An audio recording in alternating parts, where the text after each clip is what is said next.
October 27, 1962. Soviet submarine B-59, Caribbean Sea. It's hot, suffocatingly hot. The kind of heat that turns metal into burning brands and makes every breath a struggle. Air thick with carbon dioxide and the sour tang of fear. The control room is dimly lit, bathed in red emergency lighting. Sweat-soaked officers crowd around a tactical console as alarms wail with steady, maddening persistence. Inside the Weapons Command Center of the nuclear-armed submarine, Lieutenant Commander Nikolai Petrov hunches over the launch console. The submarine is not at its normal depth. It's been forced to run shallow, pursued by American destroyers above. His captain looks at him with fevered eyes and shouts, "Are you really refusing the launch order, Petrov?" Nikolai doesn't answer. His uniform is soaked through with sweat. His fingers hover above the key mechanism. He's quiet, still thinking. Then, through the chaos, a message arrives. American depth charges, non-lethal but threatening, are exploding around them. They're practice rounds, signaling demands for the submarine to surface. But the captain interprets them as the opening salvos of World War III. Nikolai exhales. One decision. The launch key remains unturned in the silent control room, and a second later, nothing happens. The other officers hesitate, confused. They weren't expecting a Soviet submarine officer to question a direct order. They weren't expecting anyone to pause before unleashing nuclear hellfire. And they sure as hell weren't expecting a junior officer to stand against his commander. Inside the control room, the political officer gasps. The captain screams, "For the motherland, Petrov, turn the key." But Nikolai Petrov doesn't move. He's already analyzing the pattern of the explosions, considering their tactical meaning. Because this isn't just insubordination, this is strategy. This is what happens when a mathematics professor from Leningrad rewrites the rules of nuclear deterrence by understanding patterns instead of following orders and turning himself act into a one-man firewall between civilization and annihilation. They threatened him. They said he was betraying his country until he convinced them otherwise. And when the tension finally broke, the Americans weren't the only ones surprised. The officer no one expected. Before he became the man who prevented a Soviet submarine from launching a nuclear torpedo in the heart of the Caribbean blockade, Nikolai Petrov was just another quiet intellectual from Leningrad. He wasn't imposing, he wasn't militant. He didn't grow up around submarines or even military hardware. He grew up solving equations. His father was a university physicist. His mother taught literature, and like so many young men after university, Nikolai joined the Soviet Navy because his mathematical skills were valuable to the state. He never imagined he would end up on a nuclear submarine, let alone making a decision that would determine whether millions lived or died. Nikolai trained at the Naval Academy in Leningrad, where he was assigned to the submarine fleet. His instructors noted he had analytical precision, exceptional pattern, recognition, and a quiet way of thinking through problems that most officers didn't possess. While others reacted to scenarios with doctrine, Nikolai calculated probabilities. He analyzed variables. He questioned assumptions. Still, no one noticed him. He wasn't the most patriotic. He wasn't the most ideological. And in a military where political reliability often mattered more than competence, Nikolai stayed in the shadows until the tensions escalated. By the time his submarine was dispatched to the Caribbean in October 1962, the world had shifted. The Americans and Soviets were locked in a nuclear standoff over missiles in Cuba. The submarine fleet was sent to support the Soviet presence, carrying nuclear torpedoes with the destructive force of Hiroshima. But now came the hard part. Operating under radio silence, cut off from command authority, with unclear orders about when the ultimate weapon could be used. That's where Nikolai's unique perspective came in. The nuclear torpedo was the Soviet Union's underwater doomsday device. Each carried a warhead with the explosive force of 15 kilotons, capable of vaporizing an aircraft carrier and irradiating everything within miles. But the weapon had problems, serious ones. Its launch required the agreement of 3 officers. Its use would almost certainly trigger full nuclear retaliation, and once launched, there was no calling it back. Still, the torpedo had advantages.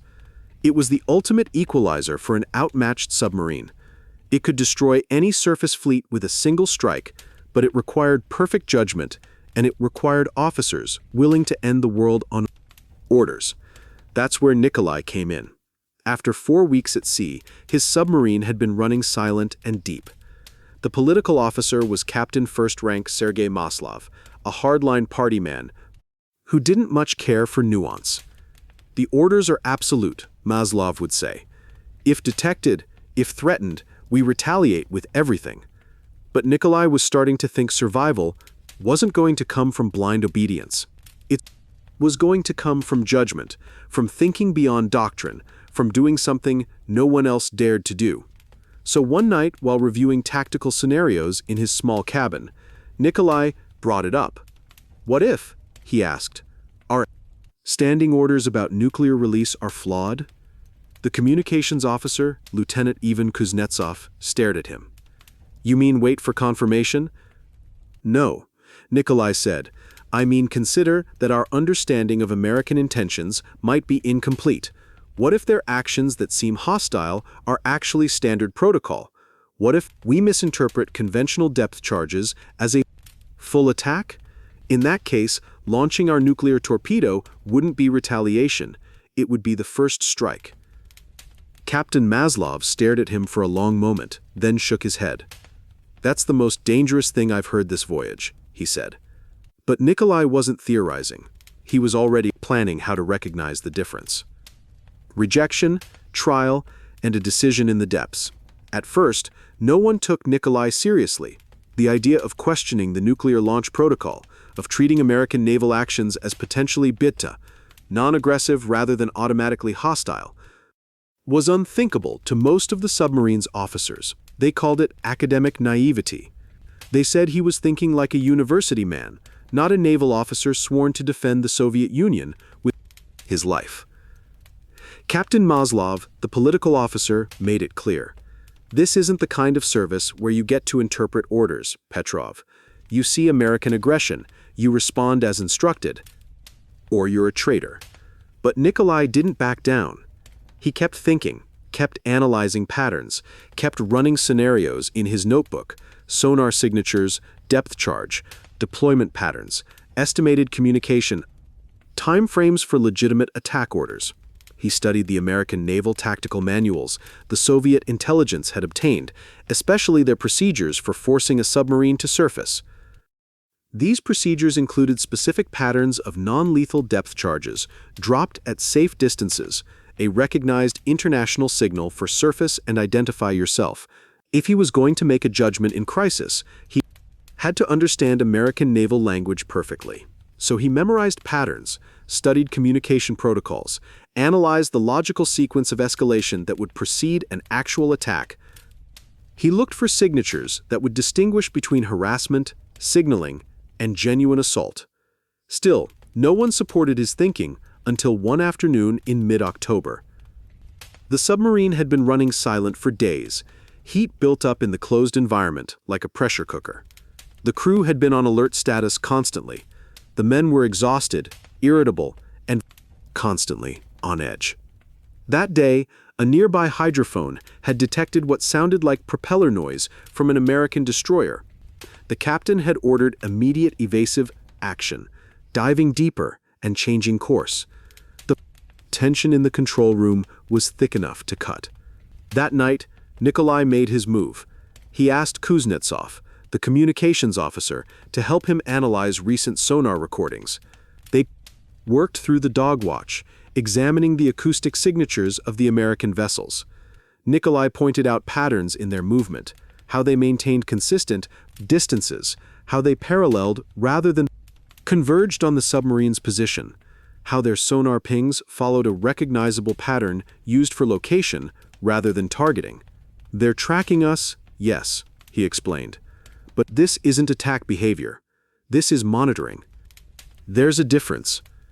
Kuznetsov considered the evidence, reluctantly nodding. "But what does it matter? If they detect us, and they drop charges? It matters, Nikolai insisted, because intention determines everything. If they're signaling rather than attacking, responding with a nuclear torpedo would be the greatest miscalculation in history. They returned to their posts without discussing it further with the command staff. Nikolai didn't argue. He knew what he'd seen. He knew it mattered. The next day, everything changed. The submarine's passive sonar detected a flotilla of American vessels directly above them. Active sonar pings began hammering the hull, the unmistakable sound of hunters who had found their prey. The captain ordered emergency deep, but it was too late. They had been positively identified. The first depth charge exploded at 1342, far enough away to be non-lethal, close enough to shake the entire submarine. The captain ordered battle stations. Maslov, the political officer, began reciting the nuclear launch authorization. So Maslov, desperate and believing World War III had begun, turned to Nikolai. "You're the weapons officer on duty. Prepare to arm the special weapon." Nikolai nodded, moving to the launch console. But inside his mind was racing. The pattern of explosions was consistent with signaling, not attack. They were regular, positioned at approximately the same distance, not closing in for a kill. This matched exactly the procedures he had studied. "I need to verify the attack pattern," he said, his voice steady despite the chaos around him. "There is no time," Maslov shouted. "Those are attacks." The captain, torn between duty and doubt, paused for one critical moment. "Explain." "Lieutenant Commander." In the next 45 seconds, as another depth charge exploded overhead, Nikolai laid out his analysis, the consistent distance of detonations, their regular timing, the fact that they weren't getting closer or more powerful. These weren't kill shots, they were messages. Surface and identify. The submarine rocked with another explosion. Lights flickered, men shouted. The captain's face was a mask of indecision. Finally, he made his choice. Surface the boat. Battle stations maintained, but we surface. The submarine began its ascent, the hull groaning under pressure changes. Nikolai stood by the weapons console, key untouched, nuclear torpedoes still secured. The Americans could have destroyed them conventionally at any point, but they hadn't. His analysis had been correct. When they breached the surface, they were surrounded by American destroyers, weapons trained on them, but no shots were fired. Radio communications confirmed they were being ordered to identify themselves, not surrender. The nuclear launch had been averted. The submarine returned to Soviet waters weeks later. The Cuban Missile Crisis resolved through diplomacy rather than apocalypse. And Nikolai's analysis, his willingness to question standing orders, had prevented the spark that might have ignited the world. No one celebrated. That one moment of hesitation didn't just prevent a launch, it prevented what might have been the first exchange in a global thermonuclear war. And for Nikolai Petrov, it was only the beginning. Command centers, hard decisions, and a theory put into practice. The Soviet nuclear command structure wasn't just a military organization. It was a complex machine stretching across 11 time zones, involving thousands of officers, technicians, and political overseers, all dedicated to maintaining the credibility of mutually assured destruction. It was where Soviet technological might was most concentrated. The R-7 intercontinental ballistic missile could deliver a 3-megaton warhead to American soil in 33 minutes. The submarine fleet carried hundreds of nuclear warheads beneath the waves. Bombers stood on constant alert, ready to deliver apocalypse at a moment's notice. Then in December of 1968, Nikolai Petrov was thrown right into its nerve center. Orders came down, report to the Serpukhov 15 early warning facility, and assume duties as Deputy Director of Operations. It was a promotion, remarkable for an officer with his background of quiet skepticism. The facility was critical, a windowless concrete bunker housing the newest Soviet early warning system designed to detect American missile launches within seconds. It was the eyes of the empire. Every alert, Nikolai would later write in a classified memoir, felt like holding a loaded gun to the world's head. You didn't know if the next radar return would be a false alarm or the beginning of humanity's final chapter. The facility, codename Uranus, was austere but operational. The staff was elite, hand-selected. General Mikhail Zotov was stern, always reviewing procedures. Kuznetsov, Nikolai's old communications officer from the submarine, had also been transferred there. Small comfort in a high-pressure assignment. And Nikolai, he grew more contemplative, more measured. He wasn't afraid. He was preparing, because this time he had a theory to validate. The avoidance of nuclear launch in the Caribbean. It hadn't been luck. He'd analyzed the patterns, calculated the probabilities, chosen his position based on evidence rather than emotion. Now he wanted to implement a methodology, not just one avoided catastrophe, but a systematic approach. His idea was to identify the scenarios where false alarms were most likely, a mathematical profile of when the system itself might generate phantom threats. He found it while analyzing 3 different incident reports from the previous year, cases where radar returns, satellite data, or electronic signals had incorrectly suggested American aggression. The Soviets weren't just monitoring enemies, they were battling their own technology's tendency to see attacks where none existed. Nikolai proposed a new protocol, one that required certain types of corroborating evidence before alerts escalated to the highest levels. It wasn't standard doctrine, but it wasn't fantasy either. General Zotov hesitated. "This isn't a university research project, Petrov. These are the nation's eyes and ears." "I know," Nikolai replied, "but if we react to every anomaly as if it's an incoming ICBM, we're more likely to start a war than prevent one." After days of tense discussion, Zotov reluctantly authorized a pilot implementation, limited application. "You're wrong. Your career is finished." They were called to full alert 3 days later, in the dead of night. The early warning radar had detected an anomalous signal originating from the North Atlantic. Initial assessment, de farv minibol befol, was humber minbol become mid of rib de kelv, de farv minibol befol, de farv minibol befol, was humber minbol befol, de farv minibol befol, was humber minbol befol, de farv minibol befol, de farv minibol befol, was humber minbol befol, de farv minibol befol, de farv minibol befol, de farv minibol befol, de farv minibol befol, de farv minibol befol, de farv minibol befol, de farv minibol befol, de farv minibol befol, de farv minibol befol, de farv minibol befol, de farv minibol befol, de farv minibol befol, de farv minibol befol, de farv minibol befol, de farv minibol befol, de farv minibol befol, de farv minibol befol, de farv minibol befol, suggested a potential submarine-launched ballistic missile. The system automatically elevated the threat level. Klaxons sounded throughout the facility. Nikolai approached the main console calmly. The radar return was irregular, not matching known missile profiles. He ordered immediate verification through secondary systems, applying his protocol for the first time in an actual alert. "Satellite confirmation?" he asked. "Negative," reported the sensor officer. "No thermal signature consistent with launch. Seismic monitors? No vibration patterns detected. Radio intelligence? No increased communication on American command channels." Nikolai analyzed the data for a long moment, then made his determination. Stand down from primary alert. Classify as radar anomaly, not hostile action.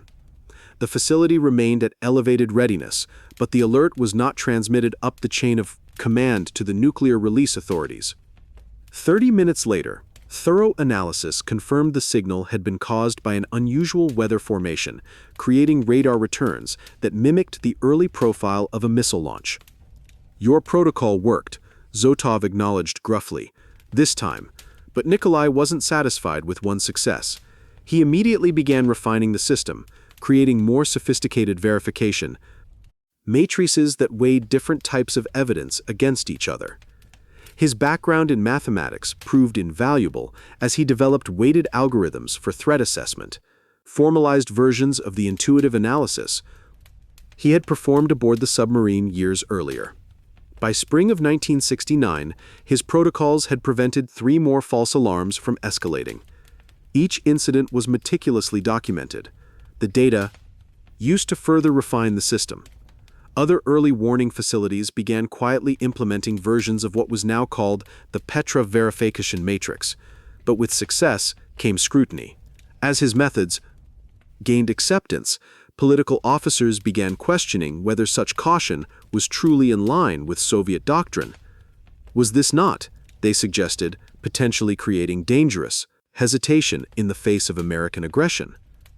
One senior KGB liaison, Colonel Dmitry Yusupov, became particularly vocal in his criticism. "Your mathematics are creating a window of vulnerability," he argued during a staff meeting. "Every minute spent verifying is a minute the Americans gain for their first strike.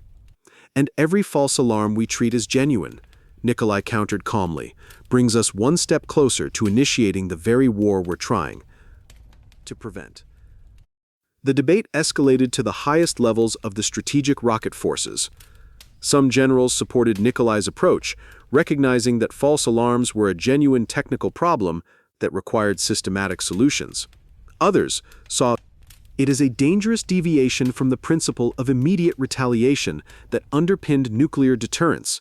Through it all, Nikolai refined his methods, gathering data, building evidence for his approach. By early 1970, the Petrov verification matrix had been formally incorporated into the operating procedures at Serpukhov 15, though still classified as experimental. And somewhere between theory and application, amid endless shifts, fluorescent lighting, and the constant hum of computer systems, Nikolai Petrov, mathematician, pattern recognizer, quiet thinker, was becoming something the Cold War had never seen before.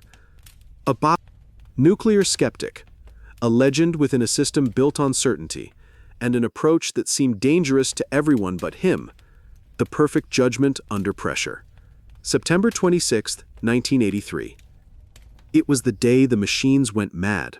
The Soviet Union, increasingly paranoid about American first strike capabilities under the Reagan administration, had placed its nuclear forces on heightened alert.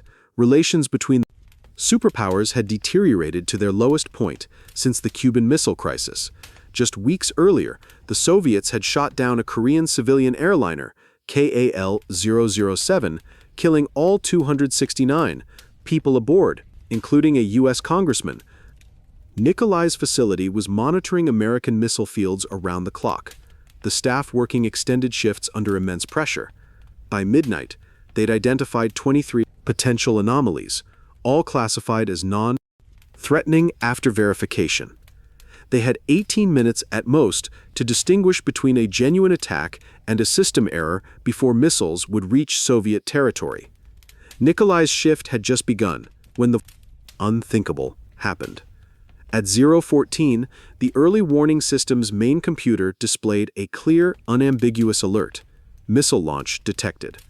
The massive screen at the front of the command center flashed red. A single intercontinental ballistic missile, originating from American territory, was tracked on a trajectory towards Soviet airspace. Confidence level, Nikolai demanded, immediately implementing his verification protocol. "System reports highest confidence," the radar officer responded, his voice tight with tension. "All primary indicators confirm." The room fell silent. This wasn't like previous alerts. The system wasn't reporting an anomaly or unusual pattern. It was reporting an actual missile launch with the highest confidence level.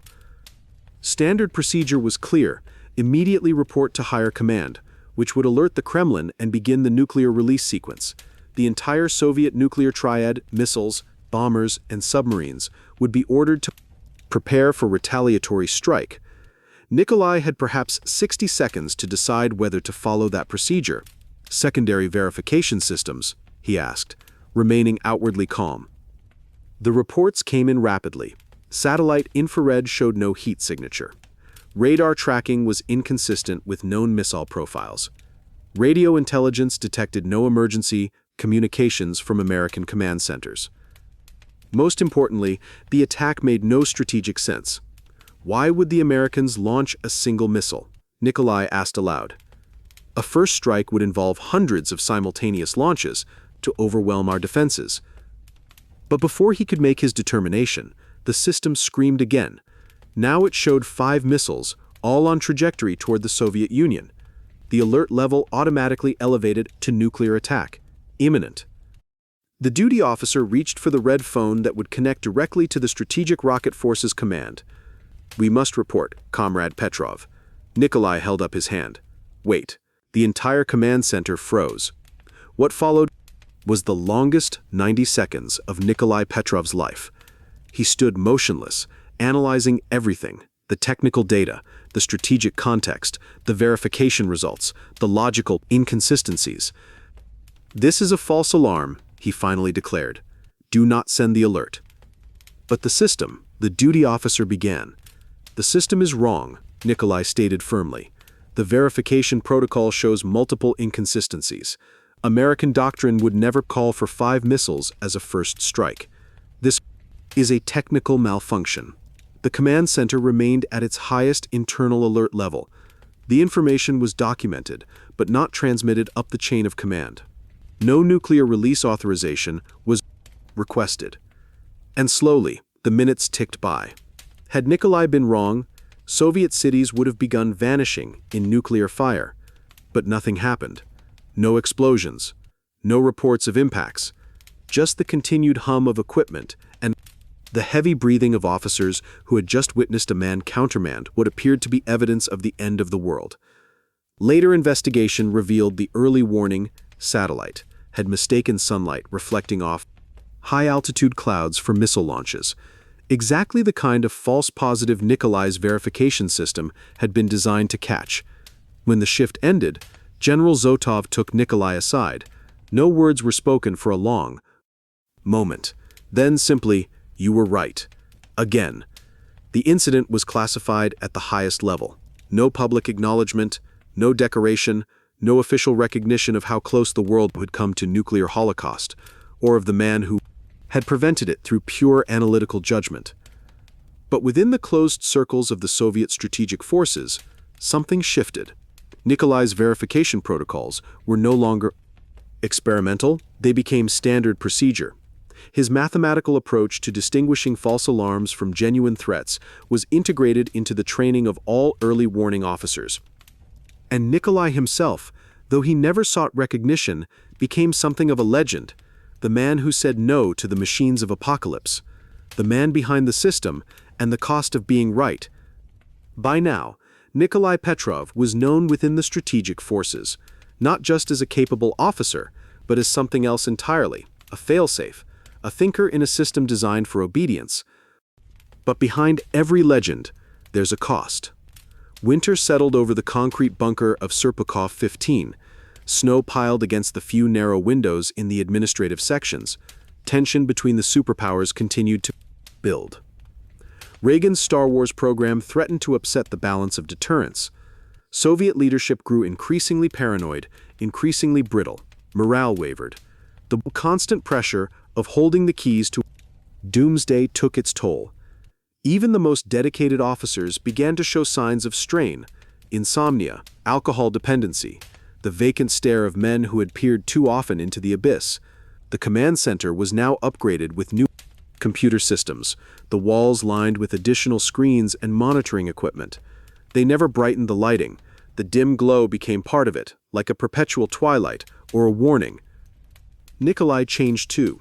He no longer reacted to the alert klaxons with any visible concern. He barely registered when new intelligence reports detailed American missile deployments.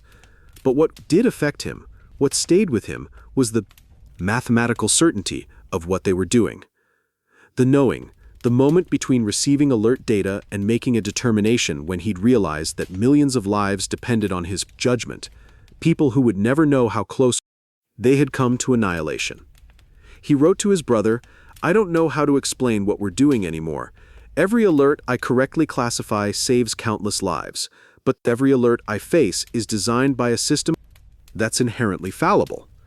Sometimes I can almost see the mathematics behind the malfunction, the logic behind the false positive. It's like playing chess against a computer that doesn't know it's playing." Kuznetsov stopped making jokes entirely. Zotov grew protective, carefully managing which incidents were reported outside the facility, and Nikolai began carrying with him a small book of poetry by Pushkin, worn and dog-eared from constant reading.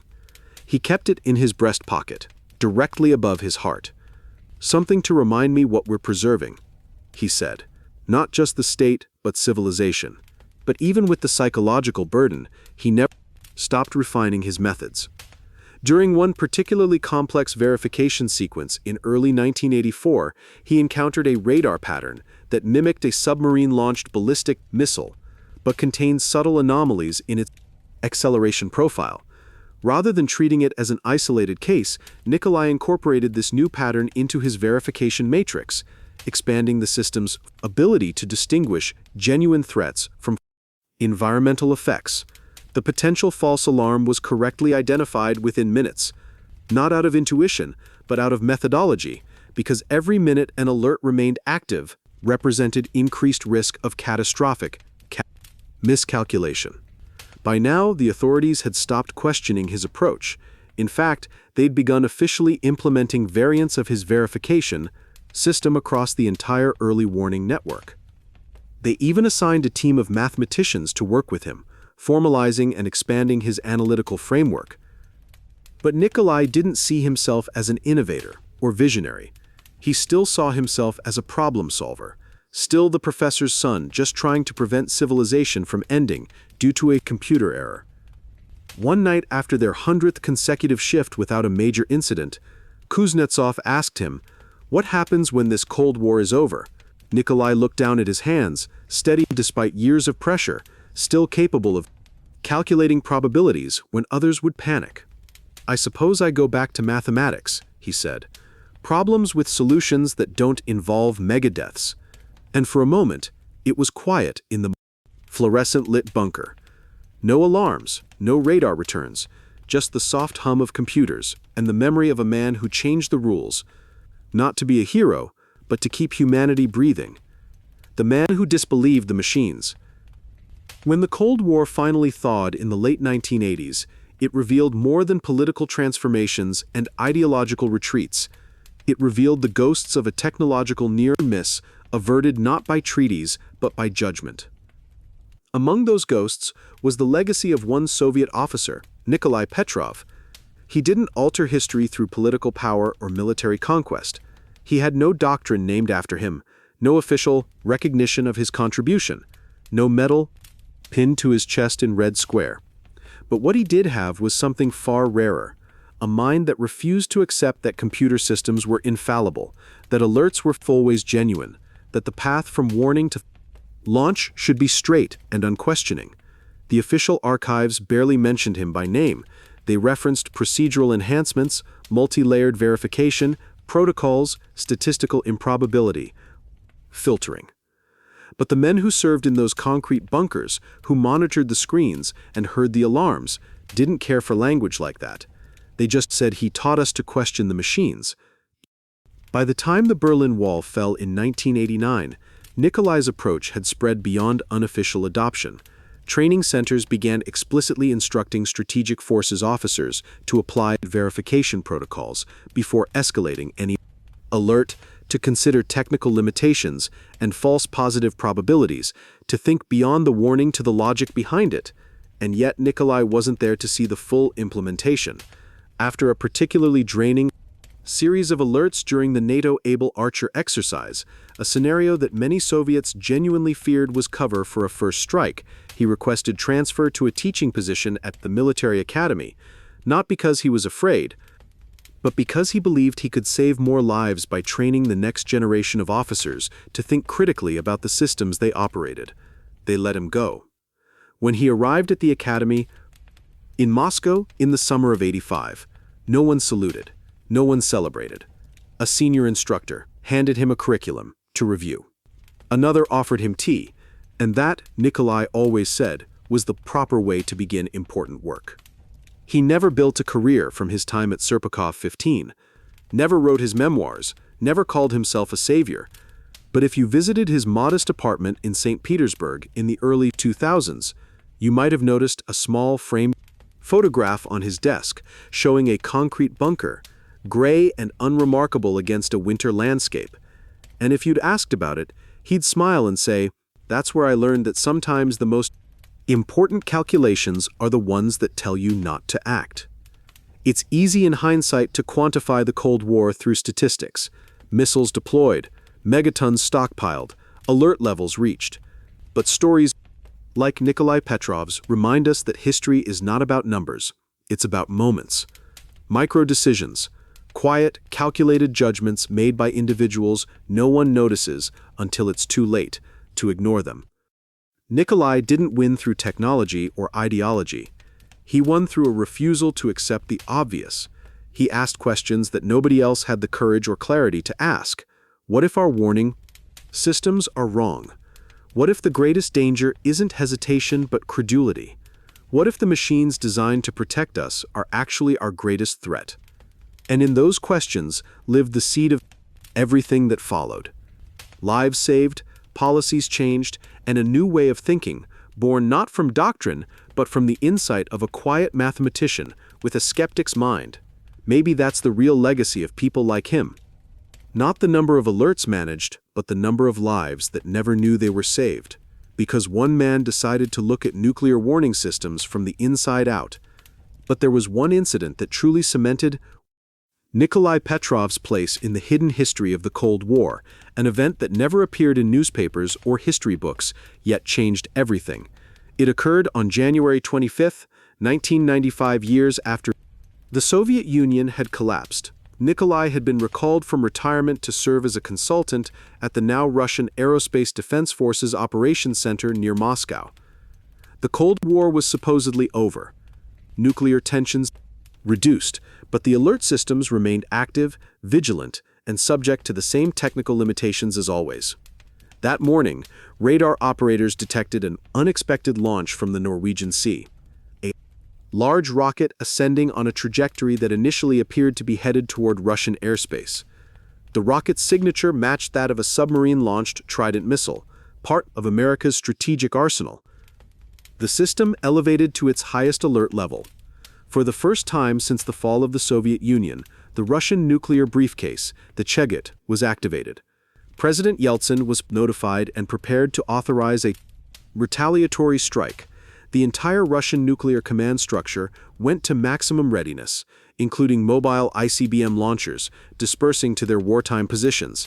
Nikolai was present in the command center as a technical advisor when the alert triggered. The younger officers looked to him immediately, aware of his reputation, if not his specific history. "The verification matrix," he said calmly. "Let's apply it systematically."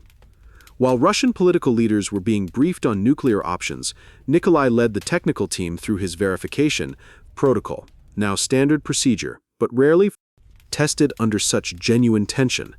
First, they assessed the launch parameters, a single rocket, not consistent with a first strike pattern.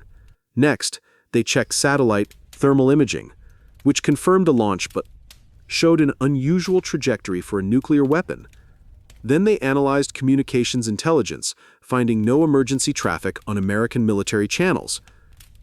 Most critically, they reviewed diplomatic communications, discovering something that had been overlooked in the initial chaos. Norway had actually notified Russia weeks earlier about a planned scientific rocket launch to study the Northern Lights. The notification had been received, but never properly distributed to the early warning center. "This is the Norwegian scientific rocket," Nikolai concluded. "The Black Brant 12. All parameters match. This is not an attack."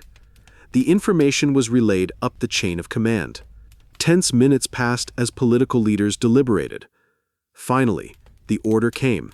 Stand down from alert status. The nuclear briefcase was deactivated. The crisis, unknown to the public or most of the world, had passed. In the aftermath, Nikolai's verification system received its most significant validation.